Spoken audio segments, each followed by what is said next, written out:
The bride, however, is composed. She approaches the ceremony with calm determination, fully aware of the social and emotional dynamics at play. There is an early demonstration of her subtle control, her ability to command attention without raising her voice, her quiet confidence in the face of scrutiny, and the way she navigates the protagonist's visible unease without confrontation. These small but meaningful gestures foreshadow the role she will play in their relationship. The protagonist senses this, though he is neither ready to admit it nor fully understand it.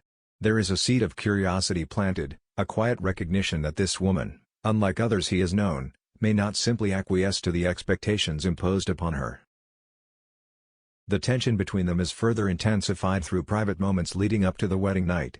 Perhaps a brief interaction in which the bride observes his discomfort, or a fleeting exchange of words that reveal her wit and insight. The protagonist, despite his irritation, cannot help but notice her composure and subtle assertiveness. His frustration is mingled with intrigue. He recognizes that she is not a passive participant in this arrangement, and this realization begins to unsettle his assumptions about power and control. The story opens with the protagonist, a young man of considerable wealth and social standing, living a life of relative freedom. He is used to making his own choices, enjoying his autonomy, and pursuing his desires without interference. Yet, despite his independence, his life is about to change drastically. The family, bound by tradition and social expectations, has arranged a marriage for him, a union that he neither desires nor consents to willingly. From the outset, the tension is palpable. The protagonist feels trapped, caught between familial duty and personal freedom. His initial resentment is not subtle. He views the arrangement as a surrender of control, a forced deviation from the life he has meticulously crafted for himself. The bride-to-be, in contrast, is introduced as a woman of quiet yet undeniable confidence. She is not outwardly confrontational, but her demeanor exudes intelligence, poise, and subtle authority. Unlike the protagonist, she does not flinch under societal expectations. There is an aura around her that hints at complexity, one that commands attention even in the most formal and restrained settings. Though the protagonist initially underestimates her, the story carefully seeds moments that suggest she possesses a keen awareness of human nature, and a will that is both firm and calculated. As the wedding day unfolds, the narrative dwells on the ceremonial aspects that heighten tension. The guests, family, and attendants are acutely aware of the groom's apparent reluctance. Whispers and glances circulate, amplifying his discomfort and unease. Every gesture, from the formal exchange of vows to the meticulous arrangements of the reception, is infused with the protagonist's inner conflict. He moves through the motions, yet his mind is elsewhere, contemplating the loss of agency he feels so keenly. He struggles to reconcile his resentment with the veneer of propriety he is expected to maintain. The evening of the wedding arrives, cloaked in anticipation and unease. The protagonist, still simmering with resentment from the forced marriage, approaches the bridal chamber expecting distance, formality, and a night of awkward politeness. His mind is full of preconceived notions. This will be an uncomfortable obligation, a perfunctory exchange to fulfill societal expectations. Yet, as the door closes behind them, the atmosphere begins to shift, and the story's central dynamic is set into motion. The bride enters the room with an air of quiet authority, her demeanor composed yet unmistakably assertive. Unlike the protagonist, she does not carry resentment or hesitation. She embraces the situation on her own terms. Her confidence is subtle but undeniable. Through her posture, her gaze, and the way she engages him in conversation, she establishes control without aggression. The protagonist, accustomed to dominating his surroundings and dictating his interactions, feels an unexpected unease. He is confronted with a partner who is neither submissive nor deferential, but deliberate, measured, and fully in command of her presence. As they exchange words, small gestures hint at the shift in power dynamics. Perhaps she takes the lead in choosing the seating arrangement, initiating dialogue, or moving closer in a way that surprises him. These moments, though understated, are charged with tension. They convey a sense of dominance without overt force. The protagonist, initially resistant and skeptical, finds his assumptions challenged. There is an internal struggle. Part of him wants to assert control as he always has, yet another part is drawn to the confidence, precision, and intensity of her actions. The bride's approach is deliberate. She tests boundaries, observing his reactions carefully. A simple touch, a confident movement, or a direct gaze becomes a game of subtle power play. The protagonist experiences a confusing mix of irritation, admiration, and curiosity. He begins to sense that her dominance is not merely about control, it is about creating a connection on her own terms. She sets the pace, dictates the rhythm of their interaction, and gradually dismantles his resistance. In this process, the protagonist realizes that her influence is not oppressive but compelling, and that he cannot simply rely on his usual methods of asserting authority. Emotionally, the first night introduces conflict and intrigue. The protagonist's initial resentment begins to mingle with attraction. He notices the deliberate contrast between her strength and her vulnerability, the way she exudes confidence yet allows moments of intimacy that feel carefully orchestrated to draw him in. There is a push and pull dynamic. He resists, yet cannot help but be captivated by her presence and the subtle dominance she exerts. This tension forms the core of the story, establishing the emotional and psychological interplay that will drive the narrative forward. By the end of the night, the protagonist experiences a profound shift. Though he came expecting an awkward obligation, he is left both bewildered and fascinated. The bride's dominance has not only unsettled him but also revealed a side of their relationship he had never anticipated, one that intertwines desire, trust, and mutual challenge. The reader is left with a sense of anticipation, knowing that the dynamic established in this first night will define the evolution of their relationship. After the events of the first night, the protagonist finds himself in uncharted emotional territory. His initial resentment toward the forced marriage has begun to mingle with fascination, intrigue, and a reluctant admiration for his new wife. The contrast between her composed dominance and subtle vulnerability continues to unsettle him. He struggles to reconcile his traditional notions of control and independence with the magnetic pull she exerts over him. Every interaction becomes a battlefield of conflicting emotions, irritation, attraction, resistance, and curiosity all collide in rapid succession. The day following their wedding is filled with tension, both external and internal. Family members and household staff observe the newlyweds closely, expecting to see traditional behavior.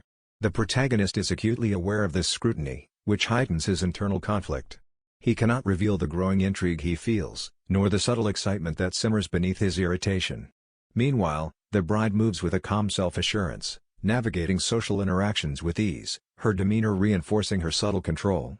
The protagonist notices small gestures, the tilt of her head, the knowing look in her eyes, or the deliberate choice of words, that remind him of her command without overt confrontation. These actions unsettle him further, deepening both his curiosity and his desire.